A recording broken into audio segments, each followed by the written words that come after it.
पाकिस्तान का आंतरिक संकट, पंजाबी आधिपत्य, क्षेत्रीय दमन और गृह युद्ध जैसे हालात।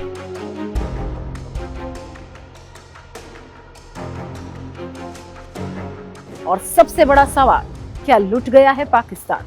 क्या पाकिस्तान अब सिर्फ पंजाब का नाम रह गया है? अगर हम आपसे कहें कि एक ऐसा देश जिसका कुल क्षेत्रफल तो बहुत बड़ा है, लेकिन उसकी सत्ता, उसकी सेना और उसके सारे संसाधन सिर्फ एक इकलौते प्रांत के कब्जे में हैं और बाकी के प्रांत सिर्फ शोषण, गुलामी और बारूदी सुरंगों पर जी रहे हैं, तो आप किस देश की बात सोचेंगे? हम बात कर रहे हैं पाकिस्तान की। ये ठीक हमारे पीछे आप ये जो मैप देख रहे हैं, ये पाकिस्तान का है। पाकिस्तान एक ऐसे चौराहे पर खड़ा है जहां से उसके टूटने या फेल्ड स्टेट बनने की गिनती शुरू हो चुकी है। रावलपिंडी के मिलिट्री जनरल्स और पंजाब के राजनीतिक वर्ग ने पूरे देश पर ऐसा शिकंजा कसा है कि बाकी के तमाम हिस्से, चाहे वो बलूचिस्तान हो, खैबर पख्तूनवा हो, सिंध हो, गिलगिट बाल्टिस्तान हो या फिर POJ, आज अघोषित गृह युद्ध और बगावत के रास्ते पर है। आइए एक एक करके समझते हैं पाकिस्तान का ये पूरा भूगोल, इन इलाकों के बारे में समझते हैं। तो ये हम जो मैप देख रहे हैं, ये पाकिस्तान का है, ठीक है।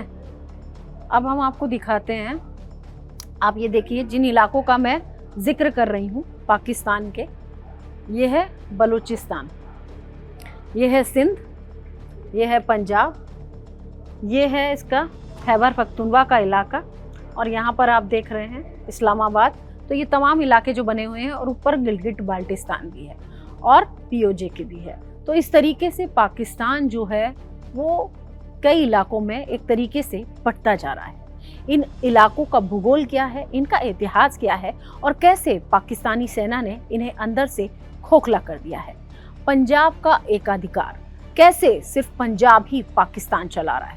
यहाँ पर आप देखिए, ये पंजाब का पूरा इलाका है पाकिस्तान का, ये भारत है, और भारत के ठीक यहाँ पर पाकिस्तान का पंजाब का इलाका है, जिसमें लाहौर है, सरगोदा है, मुल्तान है। तो अब ये देखिए, ये पाकिस्तान के पंजाब का वो इलाका है जहाँ पर पाकिस्तान की जो हुकूमत है, वहाँ की जो आर्मी है, वो राज करती है। पाकिस्तान को सिर्फ क्या पंजाब चला रहा है, ये सवाल है।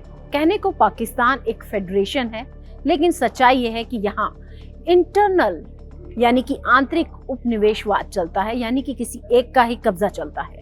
जनसंख्या और ताकत, पाकिस्तान की कुल आबादी लगभग 24 करोड़ के आसपास है, जिसमें अकेले पंजाब प्रांत की हिस्सेदारी 50% से अधिक है। यहाँ पर आप देखिए, इस मैप में नजर आएगा, ये पंजाब है जिसकी कुल हिस्सेदारी यहाँ पर 50% है, और ये कहीं ना कहीं वहाँ पर पाकिस्तान की जो जनता है उसमें असंतोष पैदा करने वाली स्थिति पैदा करता है।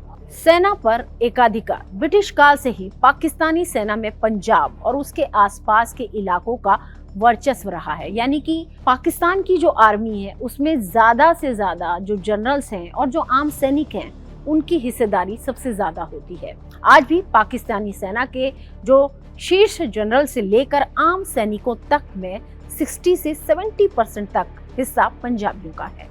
और संसाधनों की लूट, यानी कि ये एक ऐसा देश है जो अपने रिसोर्सेज की लूट खुद करता है। देश का बजट, पानी का वितरण यानी कि सिंधु नदी प्रणाली, नौकरशाही और औद्योगिक निवेश, सबकी चाबी लाहौर और रावलपिंडी के पास है। 1971 में बांग्लादेश के अलग होने के बाद पंजाबी एलीट ने यह तय कर लिया कि सत्ता की डोर कभी किसी गैर पंजाबी के हाथ में नहीं जाएगी। तो यहाँ पर मैं आपको पाकिस्तान का ये मैप दिखा रही हूँ, और आप देख सकते हैं पंजाब का ये जो पूरा इलाका है, ज्यादातर जो पाकिस्तान की सरकार है या उनकी जो आर्मी है, वो ज्यादातर पंजाबी उसमें है। और बाकी जो इलाका है देश का, यानी कि बलूचिस्तान, सिंध, गिलगिट बाल्टिस्तान, खैबर पख्तूनवा, ये तमाम जो इलाके हैं कहीं ना कहीं अपने आप को ठगा हुआ महसूस करते हैं। तो सबसे पहले बात करते हैं बलूचिस्तान की। पाकिस्तान में सबसे ज्यादा कहीं विरोध प्रदर्शन हो रहा है तो वो बलूचिस्तान में हो रहा है। अभी हाल ही में 11 अगस्त को बलूचिस्तान ने अपना स्वतंत्रता दिवस भी मनाया। तो हम आपको दिखा रहे हैं ये बलूचिस्तान का इलाका पाकिस्तान में किस तरीके से शोषण का शिकार भी हो रहा है। विरोध और खून से लिखा गया इतिहास है बलूचिस्तान का। इसके क्षेत्रफल की अगर हम बात करें तो वो करीब 3,47,190 वर्ग किलोमीटर है, यानी कि इतना बड़ा क्षेत्रफल इस इलाके का आता है, यानी कि पाकिस्तान का सबसे बड़ा प्रांत और कुल क्षेत्रफल का करीब 44%, यानी कि बलूचिस्तान पूरे पाकिस्तान का सबसे बड़ा प्रांत है। और यहाँ पर सबसे बड़ा विरोध भी हो रहा है अभी की मौजूदा आर्मी और मौजूदा सरकार का। आबादी की बात अगर हम करें बलूचिस्तान की तो लगभग 1.48 करोड़ यहाँ की कुल आबादी है। इतिहास और आज के हालात पर अगर हम नजर डालें तो बलूचिस्तान पाकिस्तान का सबसे अमीर प्रांत है, जहां प्राकृतिक गैस, सोना और तांबा भरा पड़ा है, यानी कि खनिज जो ग्राउंडेड रिसोर्सेज होते हैं वो बलूचिस्तान में सबसे ज्यादा हैं। और जिस तरीके से लेकिन यहाँ के लोग पाकिस्तान के सबसे गरीब लोग हैं। सोचिए एक ऐसा प्रांत जहाँ पर सबसे ज्यादा खनिज पदार्थ हैं, सबसे ज्यादा रिसोर्सेज हैं, वो प्रांत सबसे ज्यादा गरीब है। तो ये हालात है पाकिस्तान के। 1947 में जब पाकिस्तान बना तो कलात के खान ने मार्च 1948 में इसके जबरन विलय का विरोध किया था। तभी से यहाँ बलूच राष्ट्रवादियों जैसे कि BLA और वहाँ की जो BYC का सशस्त्र संघर्ष जो है वो लगातार चल रहा है। पाकिस्तान की खुफिया एजेंसी ISI और सेना पर यहाँ एनफोर्स्ड यानी कि जो डिप्लॉयमेंट है वो कहीं ना कहीं नागरिकों का यहाँ पर इन्फोर्स्ड डिप्लॉयमेंट है फोर्सेस का, और बहुत ज़्यादा यहाँ पर आपको कह सकते हैं नागरिकों का अपहरण और फर्जी एनकाउंटर के गंभीर आरोप यहाँ पर लगे हैं। आज स्थिति ये है कि चाइना पाकिस्तान इकोनॉमिक कॉरिडोर यानी कि CPEC के नाम पर भी बलोच संसाधनों को चीन को बेचा जा रहा है, जिसके खिलाफ यहाँ खुलेआम गृह युद्ध जैसे हालात हो गए हैं। तो हमने आपको दिखाया, बलूचिस्तान के बारे में बताया और किस तरीके से लोग यहाँ पर परेशान हैं। अब आपको बताते हैं खैबर पख्तूनवा। खैबर पख्तूनवा, ये देखिए, ये पाकिस्तान का ये इलाका है जो कि बिल्कुल अफगानिस्तान बॉर्डर के साथ है। और यहाँ पर आप देखिए आतंकवाद और सैन्य ऑपरेशन की जो है वो लगातार मार हो रही है। क्षेत्रफल की अगर हम बात करें तो यहाँ का जो क्षेत्रफल है वो करीब 1,01,771 वर्ग किलोमीटर है और आबादी यानी कि यहाँ की कुल पॉपुलेशन लगभग 4 करोड़ के आसपास है। इतिहास और आज के हालात पर अगर हम एक नजर डालें तो पश्तून बहुल ये इलाका कभी अफगानिस्तान की संस्कृति का हिस्सा था। अमेरिका के वॉर ऑन टेरर के दौरान पाकिस्तानी सेना ने अपनी स्ट्रेटेजिक डेप्थ की घटिया नीतियों के तहत इस पूरे इलाके को आतंकवाद का अखाड़ा बना दिया।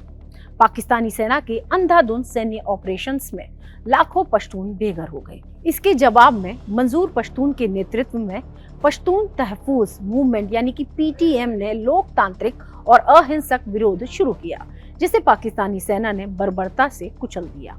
आज यहाँ पाकिस्तानी तालिबान यानी कि TTP और पाकिस्तानी फौज के बीच सीधी जंग जारी है। तो आपको मैं ये इलाका दिखा रही हूँ खैबर पख्तूनख्वा, जहाँ पर पाकिस्तान की फौज और TTP के बीच में लगातार विरोध होता रहता है, हिंसक झड़पें होती हैं। पाकिस्तान की जो फौज है वो यहाँ पर अटैक करती है बड़े बड़े हथियारों से, यानी कि एक ऐसा देश है पाकिस्तान जो अपने ही नागरिकों पर हथियारों का इस्तेमाल, मिलिट्री इक्विपमेंट्स का इस्तेमाल करता है, अपने लोगों को मौत के घाट उतारता है। अब हम बात करते हैं सिंध की। तो आप यहाँ पर देख सकते हैं ये सिंध का इलाका है, ठीक है। सिंध की लूट और सांस्कृतिक पहचान का भी संकट, यहाँ पे भी लगातार पाकिस्तान की जो सरकार है उसने किस तरीके से सिंध के लोगों को भी ठगा है। क्षेत्रफल के हिसाब से अगर हम बात करें तो ये करीब 1,40,914 वर्ग किलोमीटर है और आबादी अगर हम यहाँ की कुल पॉपुलेशन की अगर हम बात करें तो वो लगभग 5.56 करोड़ है। आज के हालात पर अगर हम एक नजर डालें तो सिंध प्रांत में सीधी राष्ट्रवाद की जड़ें JM सैयद के आंदोलन से जुड़ी हुई है। उनका जो आंदोलन था उसी से जुड़ा हुआ है आज तक का विरोध। सिंध की सबसे बड़ी शिकायत यह है कि पंजाब जबरन सिंधु नदी के पानी पर कब्जा जमाए बैठा है, यानी कि ये जो पंजाब है पाकिस्तान का, सिंध नदी का जो पानी है सिंधु नदी का, उस पर जबरन कब्जा जमा के बैठा है और वहां के लोगों को भी इसे महरूम किया हुआ है, जिससे नीचे के इलाके सूखे रहे हैं। यानी कि जो नीचे के जो इलाके हैं सिंध के, ये जो पूरा नीचे का इलाका है, उनको पानी की किल्लत, पानी की कमी से परेशानी हो रही है।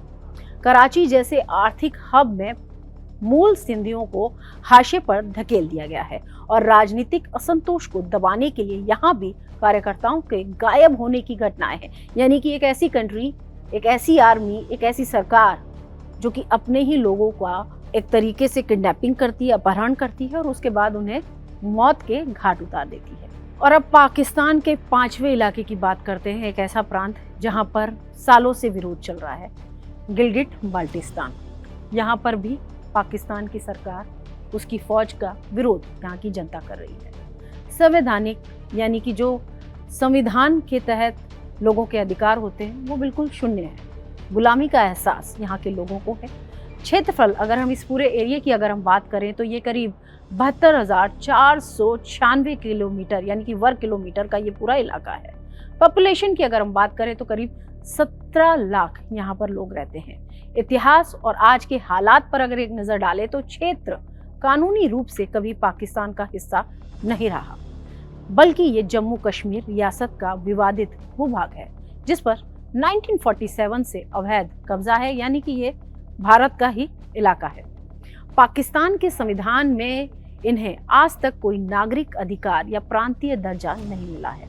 यहाँ विशाल पन बिजली क्षमता, यानी कि यहाँ पे लोगों को बिजली भी नहीं मिलती है, पानी भी नहीं मिलता, और जो पूरे पाकिस्तान को रोशन करती है बिजली, वो यहाँ लोगों को नहीं मिलती। लेकिन गिलगिट बाल्टिस्तान के अपने लोगों को भारी पावर कट, हाई टैक्स और सब्सिडी खत्म किए जाने के खिलाफ सड़कों पर उतरना पड़ रहा है, क्योंकि इस तरीके से जो एक मूल अधिकार नागरिकों को मिलना चाहिए वो भी यहाँ गिलगिट बाल्टिस्तान में लोगों को नहीं मिल रहा। और अगला इलाका पाकिस्तान के कब्जे वाला कश्मीर, यानी कि POJK, पाक ऑक्यूपाइड जम्मू एंड कश्मीर। खुला विद्रोह यहाँ पर हो रहा है। बीते कई समय से लोग लगातार सड़कों पर हैं, विरोध प्रदर्शन कर रहे हैं पाकिस्तानी आर्मी के खिलाफ और वहाँ की सरकार के खिलाफ। और क्षेत्रफल के हिसाब से अगर हम इसकी बात करें तो ये लगभग 13,297 वर्ग किलोमीटर है और पॉपुलेशन लगभग यहाँ की 45 लाख से लेकर 50 लाख के बीच है। और एक नज़र यहाँ के इतिहास और आज के हालात पर डालते हैं। पाकिस्तान इसे आज़ाद कश्मीर कहता है, लेकिन यहाँ की संसद और प्रधानमंत्री महज एक ढकोसला है। असली हुकूमत रावलपिंडी के जनरल्स चलाते हैं, खासतौर से आसिम मुनीर जो हैं वो यहाँ पर हुकूमत चला रहे हैं। हाल के वर्षों में संयुक्त अवामी एक्शन कमेटी के नेतृत्व में यहाँ ऐतिहासिक जन विद्रोह देखा गया। आसमान छूते बिजली के बिल, आटे की भारी किल्लत और पाक ऑक्यूपाइड जम्मू कश्मीर के असेंबली में पाकिस्तानियों के लिए 12 आरक्षित सीटों के खिलाफ जब आम जनता सड़कों पर उतरी तो पाकिस्तानी रेंजर्स ने गोलियां चलाई, जिससे ये क्षेत्र सुलग उठा। किधर जा रहा है पाकिस्तान? लुट तो नहीं गया?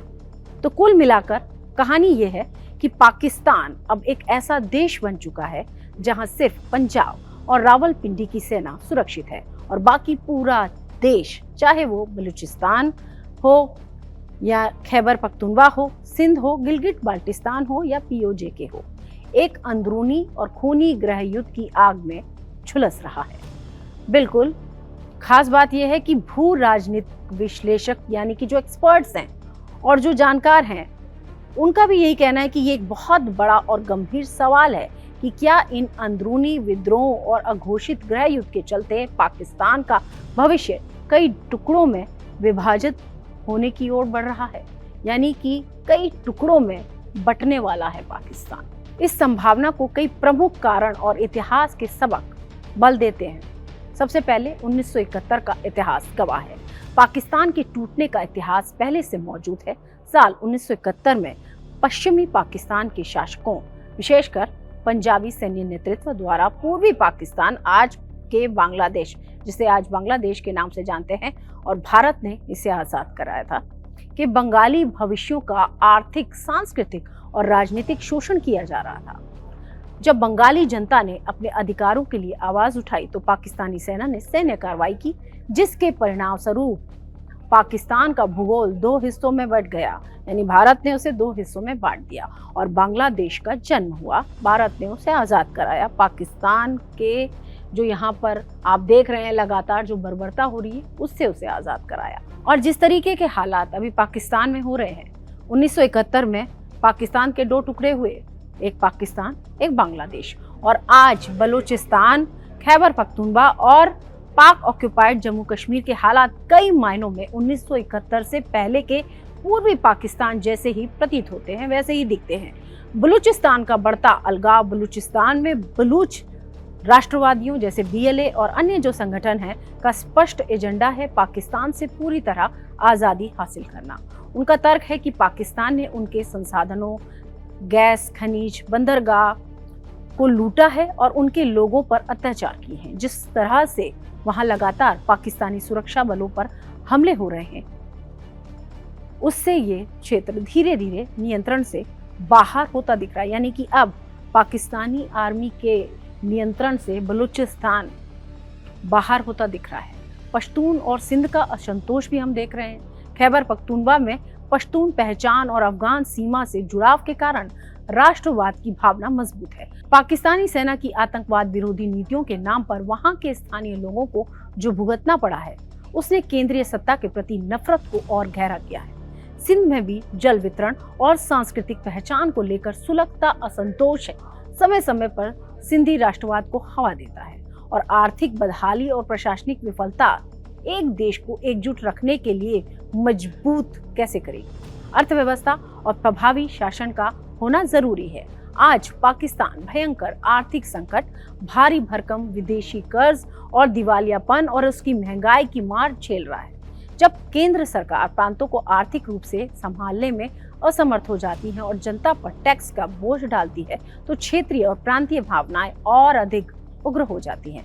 आज की तारीख में पाकिस्तान एक ऐसे प्रेशर कुकर की तरह बन चुका है जहां पंजाब और रावलपिंडी की सेना जबरन दमन के जरिए देश को एक सूत्र में बांधे रखने की कोशिश कर रही है। लेकिन जिस तरह से बलूचिस्तान से लेकर POJ तक आम जनता और सशस्त्र समूह बगावत पर उतर आए हैं, यदि यह स्थिति बनी रही तो आने वाले समय में पाकिस्तान कई छोटे छोटे हिस्सों में टूट सकता है, या ये एक फेल्ड स्टेट के रूप में, एक असफल राष्ट्र के रूप में बिखर जाएगा।